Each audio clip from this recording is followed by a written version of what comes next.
Hello YouTube, Zagnafinakinite here, and today is a damn good day, because I'm going back to some of my earliest means of content, but with a contemporary twist here. I actually remembered to take photos of the progress as I went.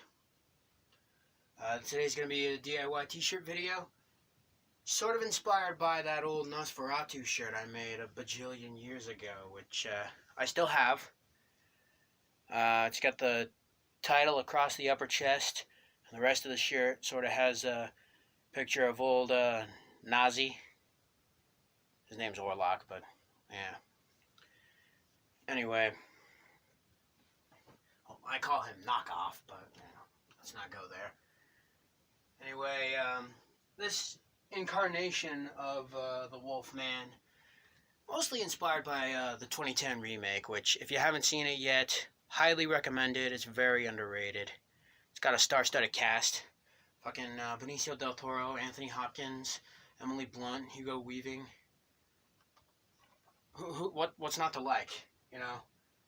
And nothing against the original design, you know. I mean, Jack Pierce, he did his damnedest, but I just never bought this guy as somebody who's half man, half wolf. It's the ears for me. You know, if you just given him a pair of big old ears, he would have looked more like a wolf man, less like an ape man. The tusks are also something they could have done a little better on, but you know, that was then, this is now, so it's neither, it's too late to go back, but damn too late to go back, really. I had two different means of a reference for the face.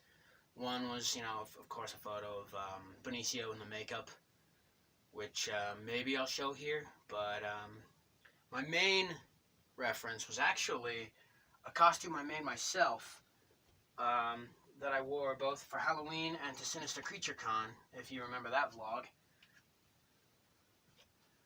Here's the shirt.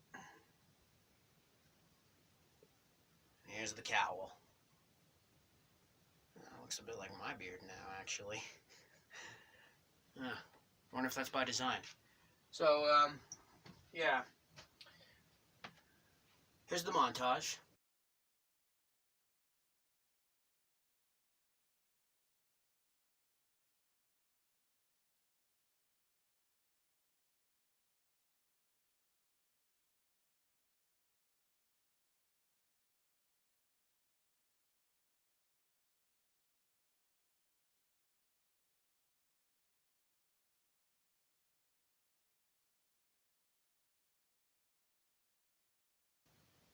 And here's the shirt.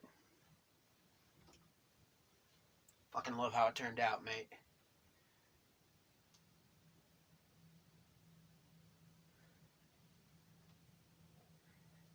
Can't really see the ear. Hold on.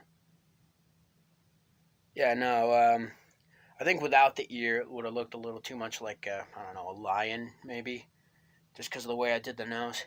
This is easily my favorite shirt I've done in a while. And from a distance, you'll think, at least this is how it reminds me of, you know, the lines that make up the hair. It's almost like the Joy Division shirt of Unknown Pleasures. That album is what it kind of reminds me of. But, yeah, no, this is, I'm going to definitely get a lot of wear out of this. I love this shirt now, so,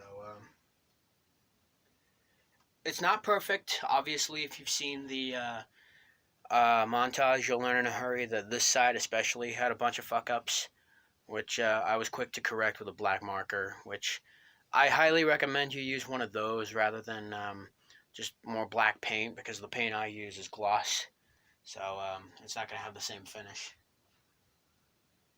Or you could just not screw up, like I did a bunch of times. I hear acetone may work in removing the paint as well, but, you know, just be careful with that stuff, and who knows, maybe the paint's a little stronger, so you'll just be wasting your energy, so, I don't know, but, looking forward to making these videos again. Not that very many, if any, future t-shirt related videos are coming, but who knows, man. I mean, maybe down below. You could say so yourself if you like these. I know I definitely, I kind of missed it, actually.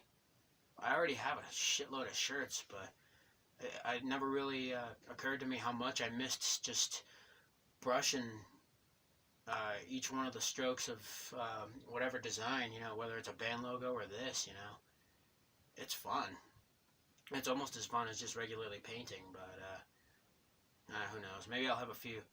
With what I was given for this Halloween, what I was gifted with this Halloween, these holidays last year, it shouldn't be too difficult to come up with new paintings. If you like, please like. Feel free to share your obscure little thoughts in the comments below, as well as to share the video itself. Subscribe if you wish to see more. Don't forget to hit the bell if you do. And as always, thank you so very much for watching, and I love you all.